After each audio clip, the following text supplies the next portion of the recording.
오후에 하나님 말씀 보도록 하겠습니다. 오후에 하나님 말씀은 요한복음 1장 1절입니다. 자, 제가 읽겠습니다. 태초에 말씀이 계셨고 그 말씀이 하나님과 함께 계셨으니 그 말씀은 하나님이셨느니라. 오늘 이 설교 제목은 말씀을 대하는 올바른 자세라는 제목으로 이제 말씀을 전하고자 합니다. 말씀을 대하는 올바른 자세. 자, 우리가 1장 1절을 읽었는데요. 태초에 말씀이 계셨고 그 말씀이 하나님과 함께 계셨으니 그 말씀은 하나님이셨느니라. 자, 이 말씀을 읽을 때 우리가 어떻게 하나님의 말씀을 대해야 할 것인가 한번 생각을 해볼 수 있겠죠. 성경은 어떤 책입니까? 네, 하나님의 말씀을 기록한 책입니다. 하나님께서 인간을 통해서 기록하신 유일한 책이 바로 하나님의 영감으로 기록하시고 섭리로 보존하는 바로 이 성경입니다. 성경. 이 성경은 과거와 현재와 미래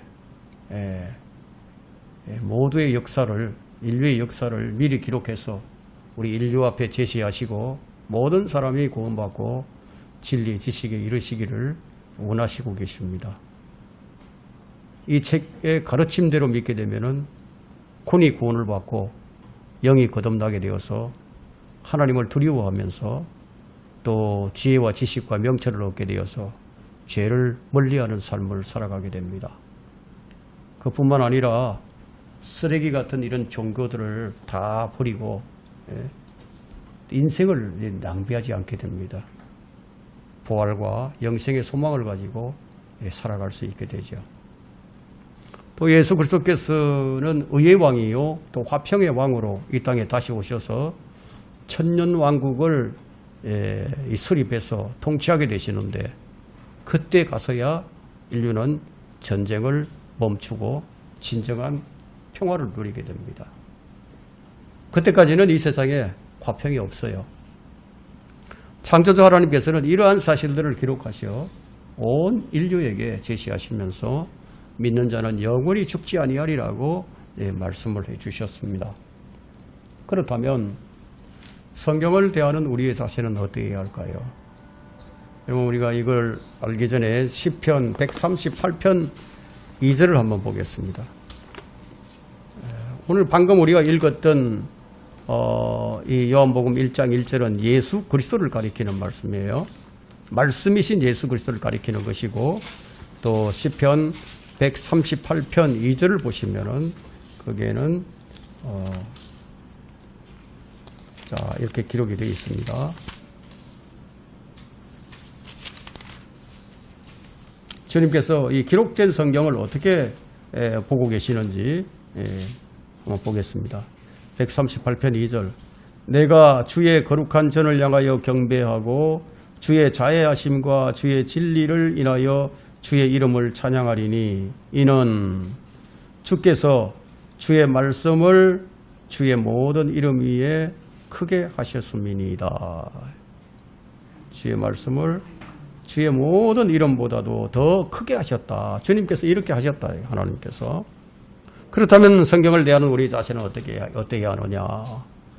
오늘날의 그리스도인들은 경이로운 하나님의 말씀 안에서 이제 하나님을 잃어버릴 그럴 위험에 지금 처해 있습니다. 하나님을 잃어버릴 그런 위험에 빠져 있다는 거예요, 지금. 하나님은 인격이시라는 것과 그래서 우리가 어느 인격과 마찬가지로 그분과 관계를 맺을 수 있다는 사실을 지금 거의 이제 망각해 버렸어요, 사람들이. 성경은 우리가 하나님을 만나는 장소예요. 저는 성경에서 하나님을 만났습니다. 우리 주님을 만났어요. 마태복음 저는 27장에서 주님을 만났습니다. 기독교는 창조주께 피조물이 반응하는 거예요. 그게 기독교예요. 피조물이 하나님께 반응하는 거예요. 사탄은 그리스도인들이 하나님의 말씀을 무시하게 만들고 잘못 해석하게 만들어서 잘못 적용하게 만들어서 믿는 자들을 진리에서 떠나게 만들고 있습니다. 그래서 오늘날 많은 이들이 진리에서 떠나는 것은 그 배후에 사탄의 역사가 있었기 때문입니다. 그래서 우리가 말씀을 대하는 태도는 너무나 중요합니다.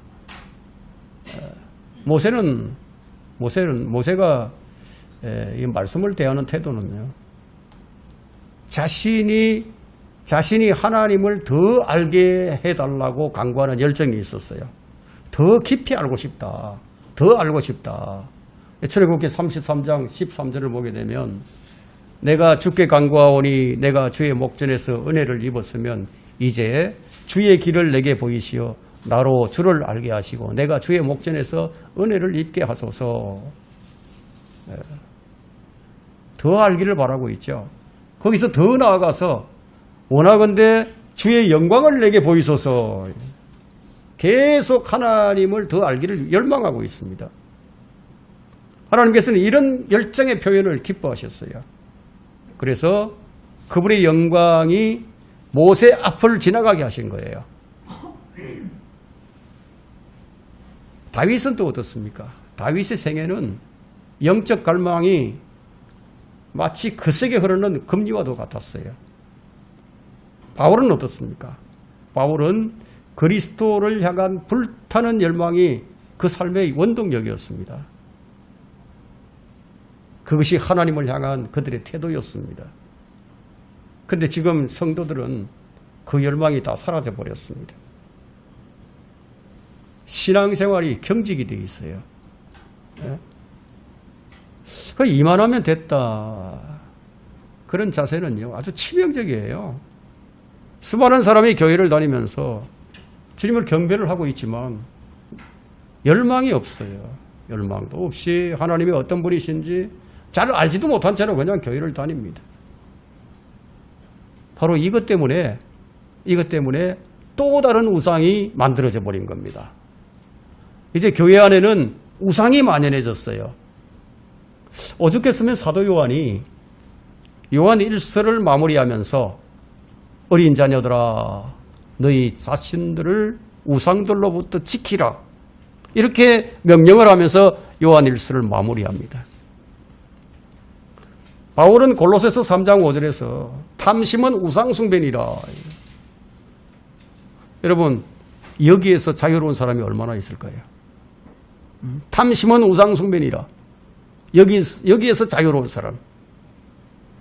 탐심은 마음의 우상이지만 마음의 우상뿐만이 아니라 실제로 그리스도인들이라고 하는 사람들이 우상을 섬겨요. 그 단적인 예가 뭐냐. 교회 다니는 사람이라면 집에 아마 하나쯤 예수 그리스도의 초상화가 걸려 있을 거예요. 집에도 사무실에도 교회에도 예수님의 초상화가 걸려 있는 것을 우리는 쉽게 볼 수 있습니다. 유대인은 검은 머리에 검은 눈동자인데, 그런데 예수님의 초상화에 보면은 예수님은 금발머리에 이 파란 눈동자예요. 그죠? 자, 주님은 유대인으로 태어나셨는데, 근데 예수님의 초상화를 보게 되면 금발머리에 백인이야. 그러면 예수님의 실제 모습이 아닌 것이 분명하죠. 그죠? 그러나 이 초상화가 예수님의 초상화가 아니라고 보는 사람은 거의 없어요. 그 초상화를 보고 예수님이라고 생각을 합니다. 그 레오나르도 다빈치는 최후의 만찬을 그렸어요. 예수님을 한 번도 본 적이 없는 사람이 예수님을 그렸어요. 그는 무슨 영감으로 그걸 그렸을까요? 무슨 영감? 어떤 영감을 가지고? 그럼 그 영감은 어디에서 온 것일까요? 여러분 생각해 보신 적이 있으세요? 그 영감이 마귀로부터 온 영감이에요. 왜냐? 하나님께서는 일찍이 유대인들에게 율법을 주시면서 명령을 하셨어요. 너는 어떤 색인 형상도 내게 만들지 말고, 또한 위로 있는 것이 위로 하늘에 있는 것들이나 아래로 땅에 있는 것들이나 땅 아래 물에 있는 어떤 모습도 만들지 말며 너는 그것들에게 절하지 말고 그것들을 섬기지 말라고. 그 명령을 하셨어요. 출애굽기 20장 4절부터 5절에. 그럼 성경은 이렇게 말씀하고 있는데 예수님의 초상화를 그린 화가들은 도대체 무슨 영감으로, 누구의 영감으로 초상화를 그렸을까요? 그것은 하나님의 영감일 수가 없어요. 성경은 어떤 모습으로도 하나님을 대신할 수가 없어요. 하나님을 대신할 수 없다고. 바로 이런 이유로 율법을 아는 유대인들은 그 누구도 예수님의 모습을 초상화로 남길 수가 없었어요. 그리면 안 되니까. 그림을 그릴 줄 몰라서가 아니라 율법이 그것을 금하고 있으니까. 여러분, 십자가도 마찬가지예요. 교회 건물마다 십자가 세우는 것은 사람들로 마치 십자가가 무슨 신성한 물건처럼 여기게 만들기에 충분하죠. 그죠? 십자가를 보고 이런다거나. 설령 예수님의 모습이 정말로 그려져서 그 초상화가 남아있다 하더라도 우리는 그것을 예수님으로 섬길 수가 없어요. 그것은 그림일 뿐이지 예수님이 아니에요. 어떤 사람은 성경책을 마치 신주단지 모시듯이 섬기는 자들도 있어요. 그것도 또 하나의 우상입니다. 성경책은 읽으라고 주신 하나님의 책이죠. 읽으라고. 그 책은 불에 타기도 하고요. 그 책은 찢기기도 해요. 그 책은 썩기도 해요.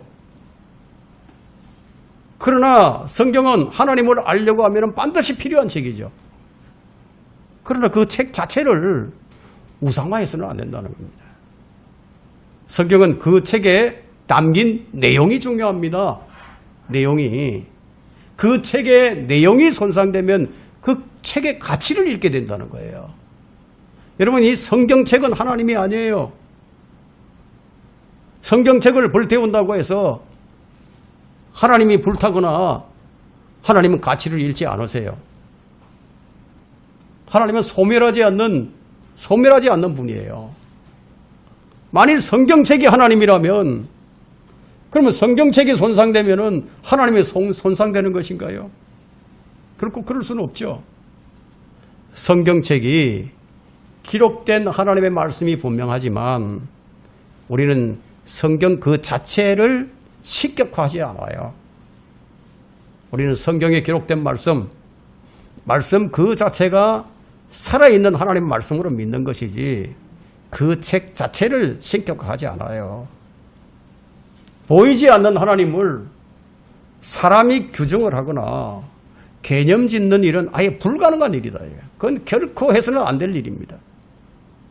만일 여러분들에게 하나님은 무엇과 같으냐고 이렇게 묻는다면은 여러분은 어떻게 대답하시겠습니까?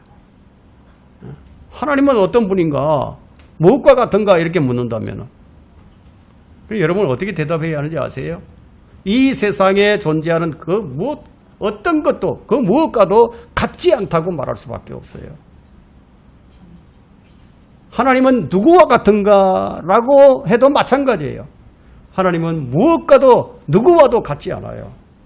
그래서 우리는 하나님의 형상을 만들 수도 없고 그림으로 그릴 수도 없는 거예요. 누군가가 형상을 만들거나 그림을 그려놓고 이것이 하나님이다, 이것이 하나님의 모습이다 라고 말하는 순간 이미 그는 우상숭배자가 되는 겁니다. 다만 우리는 삼위일체 하나님을 설명하기 위해서, 이해를 좀 돕기 위해서 어떤 창조물들을 비유적으로 사용할 뿐이에요. 비유로서 사용하는 거예요. 성경의 반복적인 증거는 하나님 같은 이가 없다. 하나님 같은 이가 없다. 어떤 것도 하나님과 같은 분은 없다는 것을 반복하고 있습니다. 그럼 하나님이 아닌 것을 하나님으로 알고 섬기는 것을 방지하기 위해서 미리 이런 말씀을 주신 거예요. 자, 모세가 이렇게 얘기합니다. 신명기 33장 26절에 여수론의 하나님 같은 이가 없도다. 여수론은 이스라엘이에요. 이스라엘의 하나님 같은 이가 없도다. 그가 너를 도우시려고 하늘을 타시고 창공에 그의 탁월하심을 보이는도다. 다윗도 사무엘하 7장 22절에서 그러므로 오 주 하나님이여 주께서는 위대하시오니 이는 우리가 우리의 귀로 들은 모든 것에 의하면 주와 같은 이가 없고 주 외에 어떤 하나님도 없나이다. 이게 성경의 정언입니다. 하나님 같은 이가 없다. 그게 무슨 얘기죠? 하나님은 비교 불가한 분이다 이거예요. 비교할 수 없는 분이다. 여러분 역대기상 그 17장 20절에도 또 시편 35편 10절에도 제가 이제 역대기상 17장 20절을 읽어보겠습니다. 오 주여 우리가 우리 귀로 들은 모든 것에 의하면 주와 같은 이가 없고 주 외에는 어떤 하나님도 없음이니이다. 시편 35편 10절에 내 모든 뼈가 말하기를 주여 가난한 자를 그에게 너무 강한 자로부터 구해내시며 정녕 가난한 자와 궁핍한 자를 약탈하는 자들로부터 구해내시는 주와 같은 이가 누구리이까 하리로다. 주와 같은 이가 누구냐? 여러분 신화나 뭐 공상소설 뭐 이런 것에 등장하는 어떤 신들도 하나님과 견줄 수 없다. 하나님 같은 이가 없다는 거예요. 오 주여 신들 가운데 주와 같은 이가 없으며 주께서 하신 일들과 같은 일들도 없나이다. 시편 86편 8절에 그렇게 기록합니다. 성경은 하나님이 어떤 분이신지를 알립니다. 하나님이 어떤 분이시냐? 왜 이렇게나 많이 알리고 있죠? 왜 이렇게 하나님에 대해서 많이 알리고 있는지 여러분 생각해 보신 적이 있으세요? 하나님에 대해서 계속 알고 믿으라는 거예요. 하나님이 어떤 분이신지 알라는 거죠. 하나님 스스로 말씀하시기를 너희는 오래된 이전 일들을 기억하라. 나는 하나님이요 다른 이가 없느니라. 나는 하나님이요 나 같은 이가 없느니라. 이사야 46장 9절에 기록합니다. 이것이 전능하신 분의 말씀이에요. 그럼 왜 이런 말씀들을 반복해서 기록을 하셨던가 하면 하나님을 올바로 알고 우상을 섬기지 않게 하기 위해서. 여러분 그리스도인들이 우상 안 섬길 것 같아요? 우상 많이 섬깁니다. 그리스도인들도. 실제로 그 다른 종교의 뭐 어떤 다른 신들을 섬기지는 않지만은 그리스도인들도 뭐 자신 마음속에 탐심을 가지고 있으니까 그 탐심은 곧 우상숭배라고 했으니까 다 우상숭배자들이 많아요. 그리스도인들도. 그러니까 이런 말씀을 주신 것은 하나님을 경외하는 마음을 가지게 하기 위함이에요. 우리가 말씀을 이렇게 대할 때 어떻게 해야 되느냐? 떨며 두려운 마음으로 대해야 됩니다. 이 위대하신 말씀, 떨며 두려운 마음으로. 하지만 이런 경외심이라는 것이 쉽게 생기질 않는 데 문제가 있어요. 쉽게 안 생긴단 말이에요. 사람의 마음이 한결같지가 않아요. 그래서 배신자가 계속 속출하죠. 언제나 한결같은 마음으로 믿음의 정도를 걸어가지를 못합니다. 이게 무슨 말이냐면 하나님을 대하는 태도가 한결같지 못하다는 거예요. 말씀을 통해서 하나님에 대한 어떤 경외심이 생겼다 하더라도 그것이 오래 지속되지 못하고 그냥 쉽게 사라진다는 거예요. 보세요. 수많은 교인들이 성경을 하나님 말씀으로 믿는다고 고백들을 다 하죠. 교회 다니는 사람 쳐놓고 성경을 하나님 말씀으로 믿는다고 고백을 하지 않는 사람들이 거의 없잖아요. 다 하나님 말씀이라고 고백을 해요. 그런데 실제로 그들이 믿고 살아가는 것을 보게 되면은 그것이 아닌 경우가 많아요. 매일 매 순간 결정하는 이 기준의 삶의 방향이 성경 그 자체가 아닌 경우가 많다는 거죠.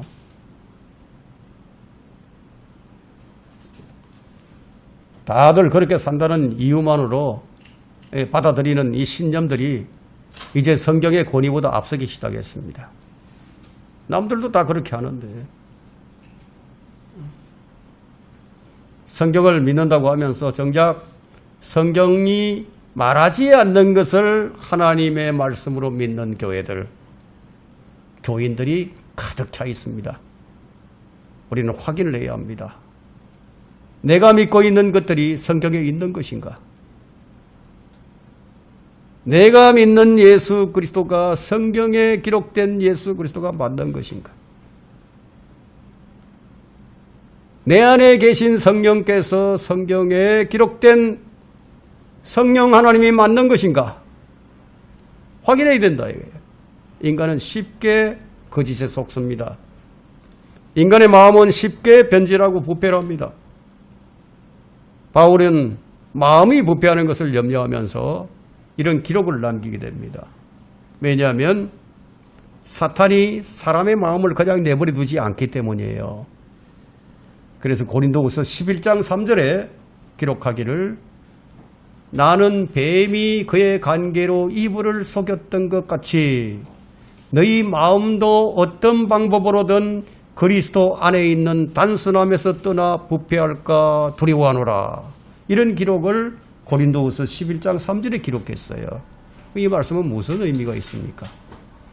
사탄은 이전에 이불을 속였던 것처럼 지금도 사람들을 속이고 있다는 거예요. 속이는 목적은 뭐냐 그러면 그리스도인의 마음을 변질시켜서 우상을 섬기게 만들려고, 다른 예수를 믿게 만들려고, 다른 영을 받게 만들려고, 다른 복음을 따르게 해서 우상을 섬기게 한다. 이렇게 해서 사람들이 하나님 같은 분이 없음에도 불구하고 자기 나름대로 하나님을 정의하고 인간 스스로 하나님을 개념 지으려고 한다는 거예요. 아닌 것 같아도 영적인 사람이 되지 못하면 여기에서 자유롭지 못해요. 인간의 타고난 본성은요, 자기 스스로 판단을 하고 하나님의 말씀에 의지하지 않고 자기가 판단한 것을 하나님의 말씀으로 판단했다고 생각하게 만드는 것이 인간의 본성이에요. 이건 고칠 수 없는 불치병이에요. 우리 인간 고쳐서 쓸만한 게 하나도 없어요. 그래서 우리 옛사람은 반드시 죽어야 합니다. 새로 태어나지 않으면 이게 안 되는 거예요. 그래서 거듭나게 하신 거예요. 성령에 의하지 않고는 불가능하니까 성령으로 다시 태어나게 한 거죠. 여러분이 인정하든 인정하지 않든 이것이 진리입니다. 인간은 언제나 자기 중심적이에요. 인간 스스로 여기서 벗어날 수가 없어요. 아닌 것 같아도 여러분의 자식이, 여러분의 부모가 무슨 잘못으로 다른 사람과 막 이렇게 이견이 생겼을 때 보면 알아요. 팔이 안으로 굽는다고 여러분의 자식이나 여러분의 부모의 편에 서게 될 겁니다. 공정하게 판단을 못해요. 여러분은 주님을 구주로 믿고 주님의 뜻대로 섬기겠다고 서원하면서 믿음의 생활을 시작한 지가 몇 년이 되었습니까? 그때 여러분이 어떤 편견도 없이 누구의 편에 서지 않고 주님을 위해서 살겠다고 그런 결심을 했을 거예요. 내가 이제 주님을 위해서 살겠다. 지금도 그러한가는 거예요. 지금도 그런가. 과연 내 자식에게도 편견 없이 똑같은 잣대를 들이댈 수 있는 것인가? 과연 내 부모에게도 똑같은 잣대를 들이댈 수 있는 것인가? 아마 쉽지 않을 거예요. 쉽지 않아요. 여러분, 세상 사람들이야 그럴 수밖에 없어요. 왜냐하면 그것이 그들에게는 옳은 것이니까. 그러나 구원받은 사람들은 그러지 않아야 하는데, 근데 오래 믿어도 역시 마찬가지예요.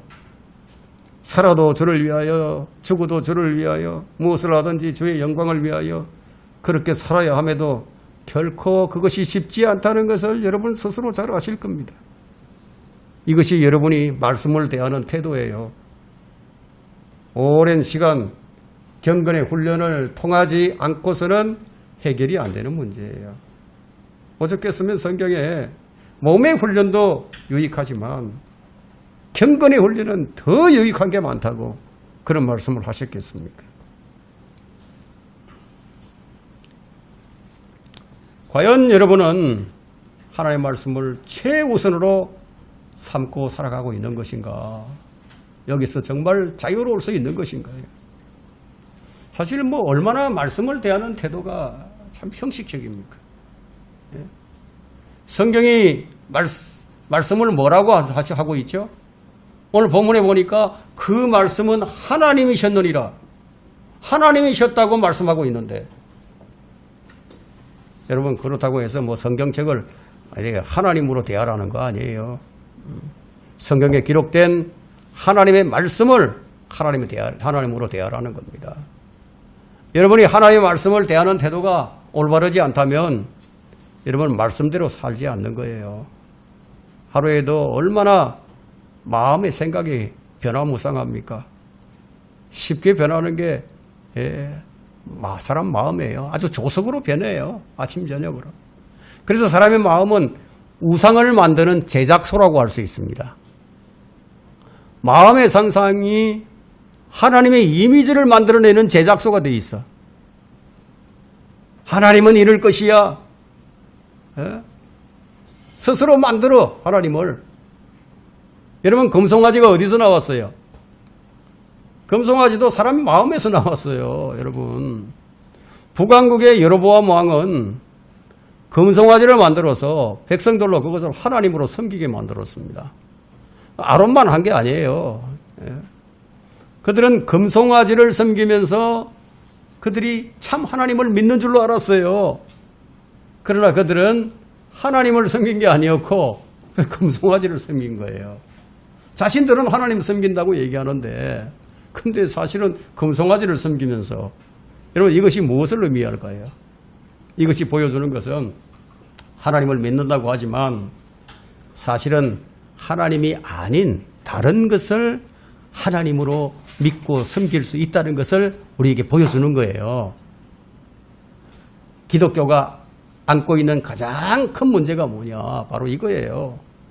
하나님이 아닌 하나님을 가르쳐서 성도들의 마음속에 우상을 심어주는 데 있다는 거예요.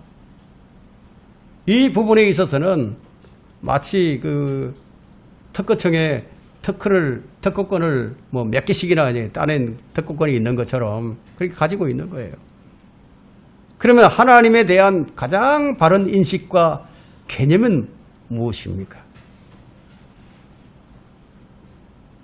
하나님의 말씀이죠. 태초에 말씀이 계셨고 그 말씀이 하나님과 함께 계셨으니 그 말씀은 하나님이셨느니라. 이것이 성경의 정의입니다. 무엇과도 같지 않고 그 누구와도 같지 않은 하나님을 바르게 알 수 있는 유일한 방법은 말씀을 통해서 하나님을 아는 거다. 하나님은 말씀을 통해서 자신을 계시하시면서 자신을 알리셨어요. 여러분, 왜 마귀가 성경을 변질시키고 있는가 아마 이해가 되셨을 거예요. 잘못 믿게 만들려고.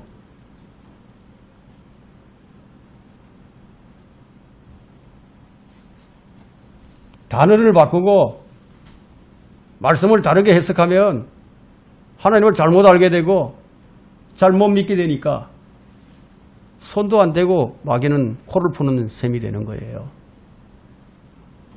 그래서 마귀는 새 성경을 계속 만들어냅니다. 성경을 다르게 해석하게 하고 성경을 다르게 적용하게 하는 거죠. 그래서 성경 해석은 성경이 스스로 해석하는 것이 그것에 성경에 맡겨야 된다. 성경은 살아있는 책이니까, 영적인 책이니까. 그러므로 성경 해석은 영적으로 비교하여 말하는 것이다 하고 고린도전서 2장 13절에 말씀하고 있죠. 영적으로 비교한다. 그래서 성경에 기록된 주의 말씀들은 모두 다 제 짝이 있는 거예요. 짝이 있어요. 그 짝을 못 찾아서 그렇지, 짝을 찾는 것이 우리가 해야 할 일이에요. 짝이 없는 것이 하나도 없다고 말씀하십니다. 이사야 34장 16절에 너희는 주의 책을 찾아 읽으라. 이것들 가운데는 하나도 부족한 것이 없고 자기 짝이 없는 것이 하나도 자기 짝이 없는 것이 없으리니 이는 바로 나의 입이 명령하였고 바로 그의 영이 그것들을 모으셨습니다. 제가 성경 편수 얘기를 하게 되면 또 시간이 길어지니까 성경을 편수, 여러 사람들이 약 한 150년에 걸쳐서 편수를 했어요. 에라스무스, 베자, 엘지브 형제, 스테파누스 이런 사람들이 그 편수를 했죠. 편수를 해가지고 킹제임스 성경도 베자 5판을 저본으로 삼았어요. 베자 5판. 엘지브 형제가 1633년에 비로소 성경 헬라어 표준 원문을 이제 최종적으로 편수해냅니다. 이걸 누가 하셨다고요? 사람이 했죠. 사람이 했지만 여기서 뭐라고 얘기합니까? 바로 그의 영이 그것들을 모으셨습니다. 흩어져 있던 그 수많은 쪽복음을 갖다가 성경 구절들을 다 긁어 모아가지고 그걸 가지고 편수를 해서 성경책을 편수해냈다. 출간해냈다는 겁니다. 그래서 성경은 자기 짝을 찾아서 비교를 하고 그 말씀이 주시고자 하는 그 메시지가 무엇인지를 우리가 찾아야 한다는 거예요. 하나님께서 성경을 순서대로 일목요연하게 아주 정연하게 이렇게 기록해 주시지 않았어요. 여기저기에서 산적해 있어요. 그러니까 자기 짝을 찾아야 한다는 거죠. 여러분, 초림이 먼저 나올 때가 있고 재림이 먼저 나올 때가 있고요. 초림과 재림이 한꺼번에 기어 나오기도 하고요. 아주 말씀이 여기저기서 막 산적해 있단 말이에요. 여기 갑자기 대환란에 갔다가 갑자기 순서가 바뀌어가지고 천년왕국이 나왔다가 다시 대환란으로 돌아갔다가 성경이 계속 왔다 갔다 하면서 이 기록을 해놓았기 때문에 이거 짝을 못 맞추면은 성경 해석이 엉망되는 겁니다. 그래서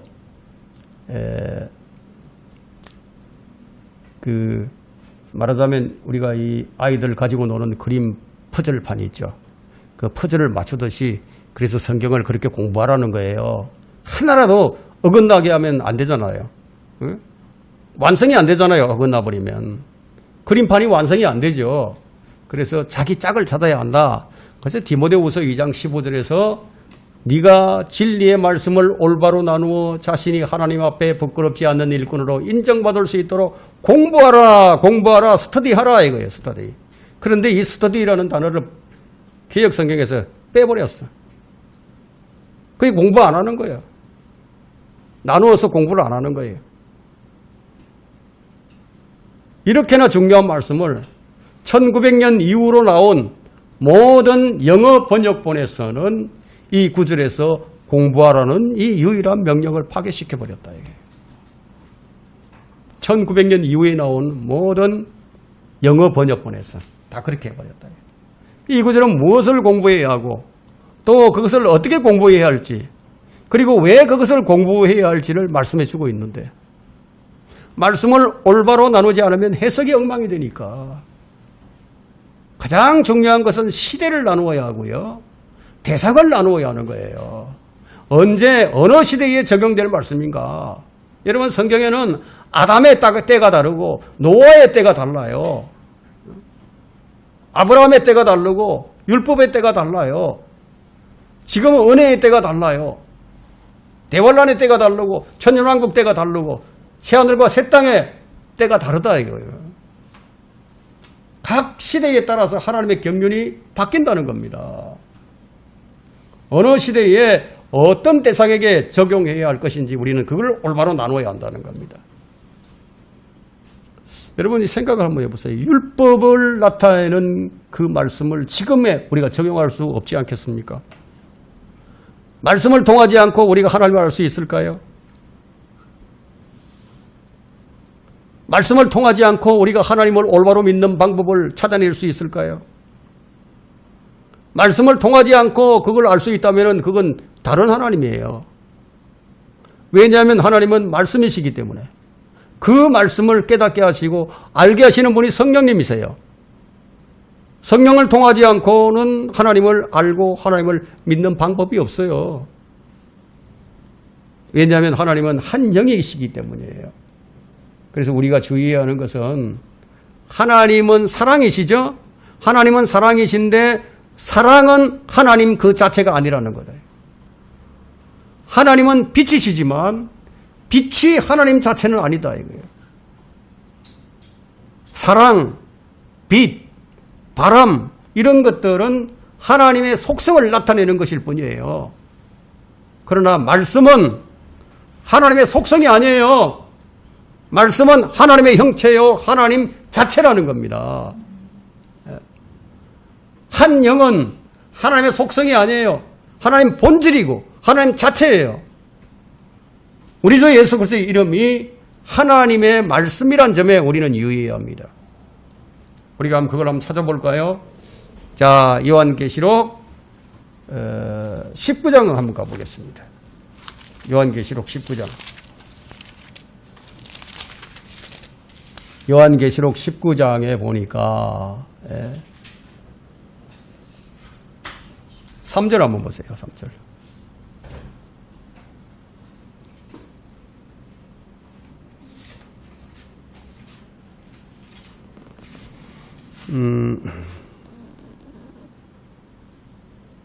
아, 13절을 보세요. 13절. 피에 적신 옷을 입었는데 그의 이름은 하나님의 말씀이라고 불리더라. 예수님이 피에 적신 옷을 입고 내려오실 텐데 그때 보니까 이름이 하나님 말씀이라고 되어 있죠. 그죠? 주님은 자신을 가리켜서 알파와 오메가로 제시를 하셨는데 그 22장, 요한계시록 22장 13절로 거기 보니까 알파와 오메가는 처음과 시작이죠. 나는 알파와 오메가요. 시작과 끝이며 처음과 마지막이라. 그래서 알파와 오메가란 헬라어의 알파벳에 처음 글자와 마지막 글자예요. 주님은 자신이 말씀이신 것을 증거하신 겁니다. 그래서 우리는 성경의 한 글자도 주의해서 봐야 하고 주목해야 합니다. 그리고 자의적인 해석은 하지 않아야 돼요. 모르는 거 있으면 그냥 넘어가세요. 억지로 풀지 마세요. 억지로 풀다가는 큰일 납니다. 베드로는 성경을 자의적으로 억지로 해석하다가 멸망한다고 베드로 후서 3장 16절에 기록하고 있죠.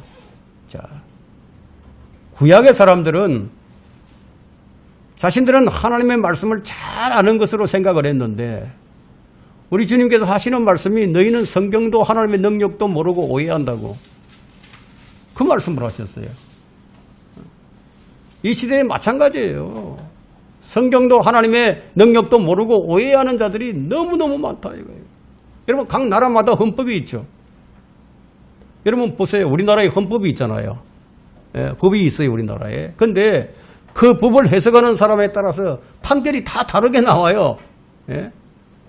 유권 해석이라는 게 있어가지고 여러분 재판이라는 게 공정하지는 못해요. 이처럼 하나님의 말씀을 가르치는 사람들이 저마다 전부 유권 해석을 해서 다르게 그냥 뜻을 내놓는다 해석을. 그러면서 하는 말이 하나님의 말씀대로 해석을 했다고 주장을 하죠. 그러면 이렇게 하나님의 말씀을 폐기하는 일을 자행하고 있는 것이 작금의 현실이다. 이런 일이 어느 곳에서나 지금 각 교회마다 일어나고 있습니다. 하나님은 말씀이시고 하나님은 한 영이세요. 말씀과 한 영 이외에 그 어떤 것도 무엇은 하나님이다라고 말할 수가 없어요. 다만 우리는 하나님을 설명하기 위해서 이해를 돕기 위해서 우리가 태양을 바람을 무엇과 이렇게 비교하면서 설명할 뿐이죠. 성경은 분명히 태초에 말씀이 계셨고 그 말씀이 하나님과 함께 계셨고 그 말씀이 하나님이셨느니라고 말씀하고 있습니다. 따라서 말씀을 아는 것이 곧 하나님을 아는 것이다. 말씀을 믿는 것이 곧 하나님을 믿는 것이다. 말씀을 사랑하는 것이 곧 하나님을 사랑하는 것이다. 확인해 볼까요, 여러분? 말씀을 사랑하는 것이 하나님을 사랑하는 것이라는 것. 그럼 요한복음 14장으로 가보세요. 요한복음 14장 21절 한번 보세요. 내가 아무리 하나님을 사랑한다고 해도 이렇게 하지 않으면 그건 하나님께서 인정하지 않는 사랑이에요. 14장 21절. 자, 나의 계명들을 가지고 그것들을 지키는 사람은 나를 사랑하는 사람이니 나를 사랑하는 사람은 나의 아버지께 사랑을 받으리라. 또 나도 그를 사랑하여 그 사람에게 나 자신을 나타내리라. 또 14장 23절을 보세요. 23절에 보니까 나를 사랑하는 사람은 내 말들을 지키리니. 그죠? 주님을 사랑하는 사람은 주님 말씀을 지킨다고 기록하고 있어요. 그러면 나의 아버지께서 그를 사랑하실 것이며 또 우리도 그에게 와서 우리의 거처를 그와 함께 정하리라. 나를 사랑하는 사람은 내 말을 지키리니. 말씀을 지키는 사람이 하나님을 사랑하는 사람이다. 뭐 입으로 아무리 하나님을 사랑한다고 그렇게 외쳐봐야 아무 소용이 없다 이거예요. 그래서 성경을 읽는 것은 매우 중요한 일입니다. 여러분 1년에 최소한 여러분들 성경 1독은 해야 됩니다. 1독. 예? 아무리 안 읽어도 1독은 해야 돼요. 믿음은 말씀을 읽고 들은 양에 비례한다고 할 수는 없지만 성경을 읽을 때 그리스도의 신비를 깨닫게 된다고 말씀하고 있죠. 읽지 않고 깨닫기를 바라는 것은요, 먹지도 않고 배부르기를 원하는 사람과 똑같아요. 그래서 에베소서 3장 4절에서 이렇게 말씀하십니다. 너희가 읽을 때 거기서 그리스도의 신비 안에 있는 나의 지식을 이해하게 되리라. 읽어야 이해를 하죠. 읽어야. 사람들은 저마다 핑계도 많죠. 변명도 많아요. 여러분 성경을 꾸준히 읽는 일보다 더 중요한 일은 없어요. 성경을 읽는 일은 주님께서 이 이스라엘 왕들에게 주신 명령이었어요. 제사장들에게 주신 명령이었어요. 또한 아버지가 아들에게 자녀에게 주시는 명령이기도 합니다. 이것은 성공과 안전을 보장하는 길이고요. 형통하는 길이기도 합니다. 그리스도인으로서 해야 할 일이 바로 성경을 읽는 일입니다. 성경을 읽는 것은 무엇과도 같으냐? 여러분 성경을 읽는 것이 무엇과도 같으냐 하면은 성경을 읽는 일은 영적인 보화를 캐내는 일과 똑같아요. 영적인 일을 캐내는다 이거예요. 주님은 성경을 주셨어요. 성경을 주셨으니까 우리는 보화를 캐내는 일은 우리가 해야 할 일이다 이거예요. 성경을 읽는 일은 만나를 먹는 것과 같아요. 하늘에서 만나를 내리는 일은 주님이 하시고요. 주어서 그것을 음식을 만들어 먹는 일은 누가 해야 돼? 우리가 해야 할 일이다. 성경을 읽는 일은 물을 마시고 씻는 일과도 같아요. 비를 내리시고 반석에서 물을 내시는 분은 주님이시지만 그것을 퍼마시고 씻는 일은 누가 해야 돼? 우리가 해야 할 일이다. 이거 우리가 해야 할 일을 안 하고 계속 주님께서 해 주시기를 바라면 안 돼요.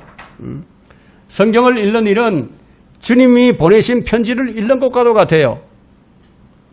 우리는 신약 성경의 대부분이 서신서라는 사실을 잘 알아요. 로마서에서 유다서까지는 각 교회와 성도들에게 주님이 보내신 편지들이잖아요. 주님이 보내신 서신을 겉만 보고 뭐 대충 보고 그렇다면 그 책임은 누구에게 있습니까? 안 읽은 우리에게 있죠. 우리는 중요한 편지일수록 몇 번이고 읽어보죠. 그 의미가 뭔가 정확하게 파악하려 하듯이 우리는 주님이 주신 이 메시지를 그렇게 읽어야 된다. 이게 도대체 무슨 말씀일까? 왜 이 말씀을 주셨을까? 하고 읽어야 된다. 그럼 책의 표지만 보거나 뭐 여기저기 대충 보는 것은 그건 저자를 무시하는 거예요. 그건 성경의 저자를 무시한다. 우리는 중요한 문구는 밑줄을 쳐가면서 우리가 읽듯이 성경을 그렇게 읽어야 된다. 창세기부터 요한계시록까지 반복해서 우리가 통독을 해야 하고 읽다가 중요한 부분은 이 표시를 해두고 그리고 암송해 가면서 읽고 또 읽어야 된다는 거예요. 그리고 정말 중요한 건요. 성경을 읽는 일은 무엇과 같으냐? 내 마음밭에 씨를 뿌리는 것과 같아요. 씨를 뿌린다. 이거. 성경을 읽고도 말씀이 내 마음에 뿌리를 내리지 않는다면 우리는 열매를 볼 수가 없어요. 열매를 거둘 수 없어요. 전도서 11장 4절에는 성경을 읽고도 열매를 거두지 못하는 두 부류의 사람을 보여주고 있는데, 여러분 한번 볼까요? 여러분 전도서 11장 4절로 가봅니다.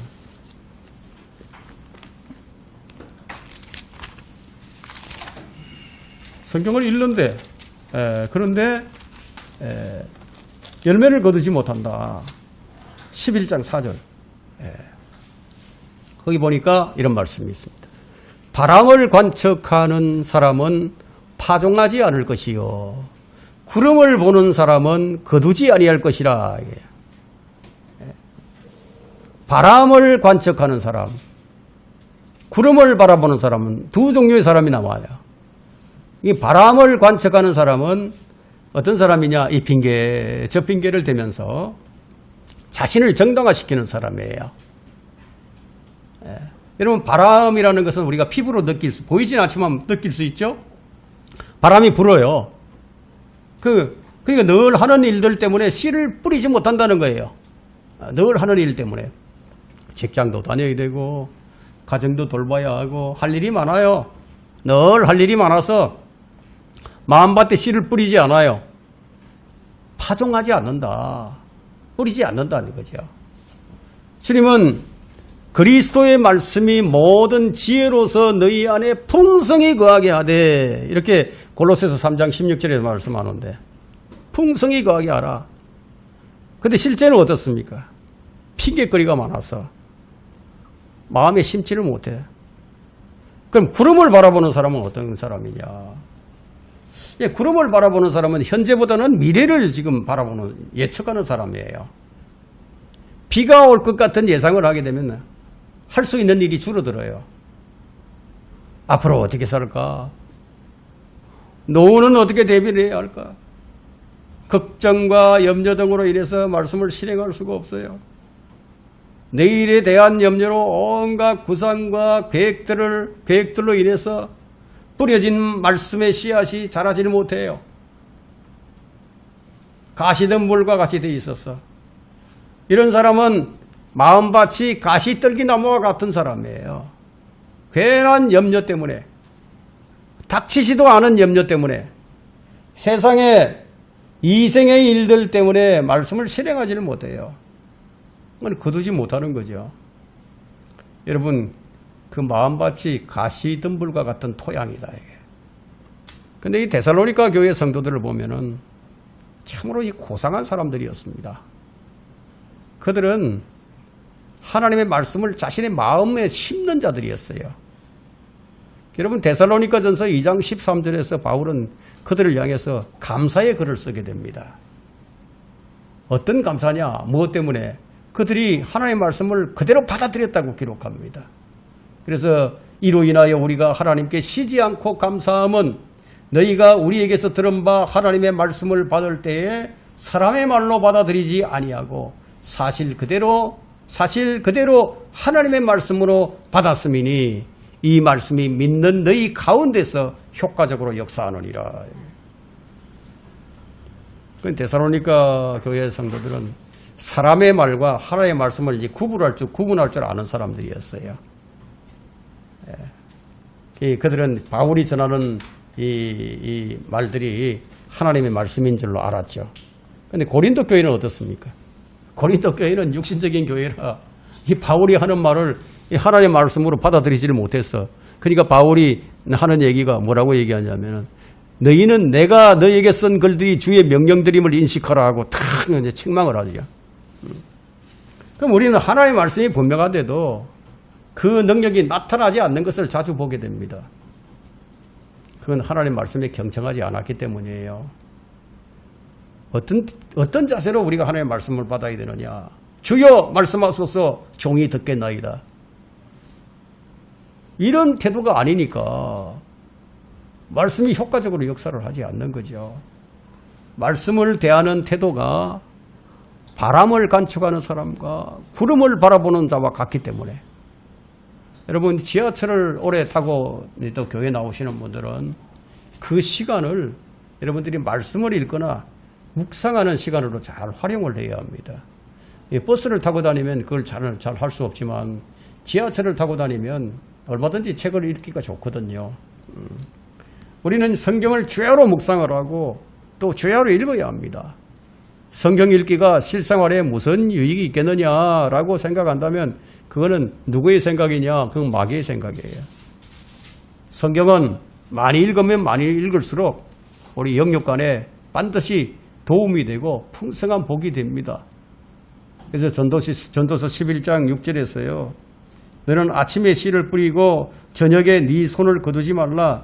이는 이것이 잘 될지 저것이 잘 될지 또는 둘 다 좋을지 네가 알 수 없음이라. 무슨 말씀이에요? 그런 거 따지지 말고 지속적으로 일을 하라는 얘기죠. 우리는 이 사람이 성장할지 저 사람이 성장할지 몰라요. 성경을 읽는 것도 중요하지만 복음 전파는 더 중요하죠. 성경을 읽는 것은 자신의 마음에 뿌리는 것이지만 복음을 전하는 것은 다른 사람을 위한 것이기 때문에 그래서 우리는 마음에 뿌려진 말씀이 믿음의 실행으로 이어지게 해야 된다. 여러분이 어떤 이유에서든지 씨 뿌리는 일에 게을리하였다면 아마 여러분이 마음이 아마 굳어 있을 거예요. 굳은 땅이 됐을 겁니다. 그럼 굳은 땅은 어떻게 해야 됩니까? 갈아엎어야 되는 거죠. 갈아엎고 씨를 뿌려야지 굳은 땅에다 씨를 뿌리면 아무 소용이 없어요. 성경은 우리가 열매 맺기를 원하고 계십니다. 그래서 이사야 28장 24절에서는 쟁기질을 하는 자가 씨 뿌리려고 종일 쟁기질만 하겠느냐? 그가 땅을 갈아 흙덩이들을 깨기만 하겠느냐? 그것만 하고 있겠느냐는 거죠. 실제 씨를 뿌려야지. 그래서 매일 성경만 읽고 성경 공부만 하고 자기 개발만 하고 있겠느냐? 이런 얘기예요. 뿌리라 이거 나가서. 옥토는 반드시 열매를 맺게 됩니다. 왜 이런 말씀들을 주신 것일까요? 종일 쟁기질만 하고 말씀을 심지 않는 사람들이 많이 있으니까. 그래서 이런 말씀을 주셨어요. 마음이 밭인데 밭에 심지 않고 그냥 머리에다 막 심어. 머리에다만 심고 이 마음에 심지 않는 사람들이 많아요. 우리 마음이 성령으로 충만한 기름진 땅이 되어야 한다는 거예요. 그 말씀을 들어도 이게 무슨 말씀인지 이해가 잘 안 되면 그건 옥토가 안 되었기 때문입니다. 복 있는 사람이 어떤 사람인가 하면 복 있는 사람은 이사야 32장 20절을 한번 보세요. 거기는 복 있는 사람이 어떤 사람인지 나옵니다. 이사야 32장 20절. 자, 거기에 보니까 32장 20절 모든 물가에 씨를 뿌리고 소와 나귀의 발길을 그곳으로 보내는 너희에게 복이 있도다. 그죠? 예. 물가에 심긴 나무는 계절을 따라서 풍성한 그런 과일을 냅니다. 우리 마음이 성령으로 충만하고 회개의 눈물이 풍성하고 주를 위해서 수고하는 땀이 난다면 물은 충분한 거예요. 성령은 솟아나는 샘물이에요. 너희 배에 생수의 강이 흐르리라 말씀하신 것처럼 생수의 강, 성령의 강이 흘러야 된다. 이게. 거기에 뿌려진 씨앗이 30배, 60배, 100배의 열매를 거두게 된다. 이게. 그럼 성경을 읽고 공부하는 일은 무엇과도 같으냐? 땅을 가는 일이다. 여러분, 땅을 가는 일은 성경을 읽고 공부하는 일이다. 그러면 땅을 가는 일과 씨 뿌리는 일은 결코 분리되어지 않아야 한다 이거예요. 씨를 뿌리기 위해서 땅을 가는 거니까. 이런 말씀이 있습니다. 예레미야 4장 8절에서 주가 유다와 예루살렘 사람들에게 이같이 말씀하노니 너희의 묵은 땅을 갈고 가시나무 사이에 씨 뿌리지 말라. 여러분, 씨 뿌릴 때 가시나무 그냥 두고 씨 뿌리면 어떻게 되겠습니까?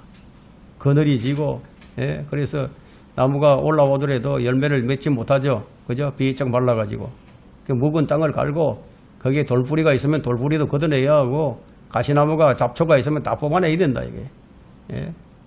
그러면 묵은 땅을 갈고 가시나무 사이에 씨를 뿌리지 말라는 이 말씀의 의미가 무엇이냐? 여러분, 묵은 땅. 여러분, 이게 저기 땅을 밭을 갈지 않고 그냥 한번 1년, 2년 내버려둬 보세요. 그러면 그 가시나무와 잡초가 그냥 아카시아, 요즘 아카시아 있잖아요. 이런 것들 뭐 수양 버들나무들이 날아와가지고 그냥 1, 2년만 두면 정글이 돼버립니다. 예. 땅을 갈지 않고는 씨를 뿌리지 말라는 얘기예요. 우리 마음이 묵은 땅이라면은 그것을 갈아엎기 전에는 아무리 씨를 뿌려봐야 소용이 없다. 완고한 마음은 더 완고해질 뿐이다. 그래서 파라오를 보세요. 파라오의 마음이 완고하다 보니까 아무리 얘기를 해도 굴복을 몰랐죠. 지금이 묵은 땅을 일굴 때입니다. 지금이 씨를 뿌릴 때예요. 열매를 거둘 때입니다. 지금이 주님을 찾을 때입니다. 그래서 호세아 10장 12절에서요. 어떻게 무엇을 심어야 하는지 무엇을 거둬야 하는지 그 말씀하고 있는데 호세아 10장 12절에 너희 자신에게 의로 심고 자비로 거두라. 의를 심고 자비를 거두라. 너희 묵은 땅을 파일구라. 이는 지금이 주를 찾을 때이미니 그가 오셔서 너희에게 의를 비처럼 내리실 때까지라. 성경은 너희 자신에 심고 거두라고 말씀합니다. 마음밭을 관리하는 일이 이렇게나 중요해요. 성경 말씀을 읽기 싫어하는 마음이 들기 시작하면요. 그때는 이미 이제 내 마음밭은 묵은 땅이 되어가고 있고, 지금 가시나무가 막 자라고 있는 중이에요. 마음에서 이제 교회가 이제 슬슬 멀어지기 시작하게 되면 그 마음은 갈아엎어야 할 빨간 불이 켜졌어. 여러분 이제 한 해를 시작할 때 먼저 여러분 이런 결심을 할 겁니다. 야, 올해는 이제 성경을 한번 몇 번 읽어봐야지. 오늘 1독을 해야지. 올해는 아니면 2독을 해야지. 이러면서 그러다가 이제 하루도 빼지 않고 성경을 읽어야지. 예. 정말 올해는 정말 신실하게 하나님 섬겨야지. 믿음의 실행을 정말 제대로 한번 해봐야지. 헌신을 다짐하고 출발을 하죠. 그런데 지금 어떻습니까? 오늘 말씀을 통해서 말씀을 대하는 나의 자세가 어떠해야 할지 분명히 알아야 한다는 겁니다. 주님이 오실 때까지 하루도 걸러서 안 되는 것이 바로 우리의 땅을 파일구고 잡초와 가시나무들이 그들 다 뽑아내고 주의 말씀을 심는 일을 지속해야 한다는 겁니다. 그렇지 않으면 이것들이 날아와요. 굳은 땅이 돼요. 이것이 잘 안 될 때 나를 위해 자신을 주신 주님을 생각하기를 바랍니다. 주님이 나를 위해서 어떤 고난을 당하셨는지, 나를 구하시기 위해서 무엇을 하셨는지, 내가 어떻게 지금까지 주님의 손에 이끌려 왔는지, 주의 손길을 느끼지 못한다면 꼭 확인을 해야 합니다. 꼭 확인을 해야 합니다. 우리가 이 땅에서 잘 사는 길은요, 내가 주님의 계획 안에 들어간 사람이 되어야 하는 거예요. 요셉이나 모세나 다니엘, 다윗, 바울 이런 사람들은 주님의 계획 안에 있던 사람이었죠. 나의 문제가 무엇입니까? 주님과 나, 그 사이에 무엇이 지금 걸림돌이 되고 있습니까? 뽑아내야 할 것들이 무엇인지 찾아서 뽑아내야 한다. 그것은 모두 말씀을 대하는 나의 태도와 직결되어 있는 문제들입니다. 특별히 하나님의 말씀에, 하나님의 계획에 의해서 세워진 우리 교회가 그 목적과 계획 안에서 성장을 할 수 있도록 여러분들이 교회를 위해서 특별히 기도를 해야 합니다. 여러분의 영적 성장을 위해서도 묵은 땅을 갈고 가시덤불과 온갖 잡초들을 다 뽑아내야 한다.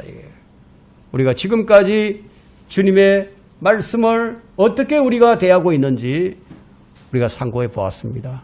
아무쪼록 여러분 모두 올바른 자세로 말씀을 대하면서 하나님께 기쁨과 찬양과 영광이 되는 그런 성도들로 남은 생을 살아가시기를 간절히 부탁을 드립니다.